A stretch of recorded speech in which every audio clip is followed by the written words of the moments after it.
a government strong enough to protect itself and its every citizen." End quote. George Cochrane Hazleton, The National Capital, Its Architecture, Art, and History. On July 1st, 1790, almost 14 years to the day after declaring to Britain and all the world that America would be an independent nation, the newly formed United States Congress passed the Residence Act, which authorized a committee of their peers to find the new nation a permanent capital city. The sixth clause stated emphatically, quote, "And be it enacted, that on the said first Monday in December in the year 1800, the seat of the government of the United States shall by virtue of this act be transferred to the district and place aforesaid, and all offices attached to the said seat of government shall accordingly be removed thereto by their respective holders, and shall after the said day cease to be exercised elsewhere, and that the necessary expense of such removal shall be defrayed out of the duties on imports and tonnage, of which a sufficient sum is hereby appropriated." End quote. As such, the three men appointed as commissioners by President George Washington, Thomas Johnson, D.D. Stewart, and Daniel Carroll, had a little over 10 years to find land, choose plans, hire builders, and erect a new city for the young government to move to. People today may be accustomed to seeing skyscrapers built in a matter of a few years, but in 1790, the most sophisticated building tools workers had to use with were a block and tackle. Therefore, the commissioners had their work cut out for them. The first step was to find the land, which proved relatively easy when Virginia and Maryland willingly donated 10 acres of prime swampland along the Potomac to federal use. Next, the men had to find someone capable of not just designing a building, but an entire city, and they found such a man in Pierre L'Enfant, who declared enthusiastically, quote, "No nation had ever before the opportunity offered them of deliberately deciding on the spot where their capital city should be fixed, or of combining every necessary consideration in the choice of situation.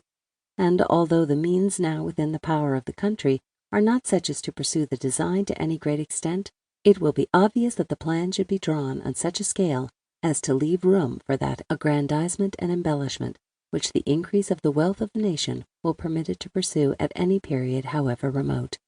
End quote.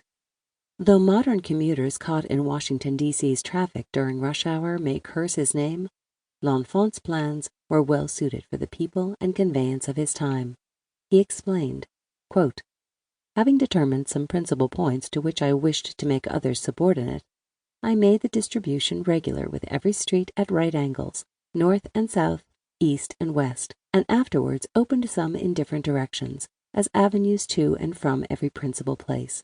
wishing thereby not merely to contract with the general regularity, nor to afford a greater variety of seats with pleasant prospects, which will be obtained from the advantageous ground over which these avenues are chiefly directed, but principally to connect each part of the city, if I may so express it, by making the real distance less from place to place, by giving to them a reciprocity of sight, and by making them thus seemingly connected, promote a rapid settlement over the whole extent."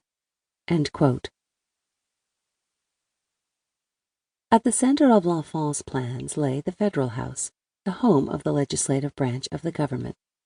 Of this all-important building, he wrote, quote,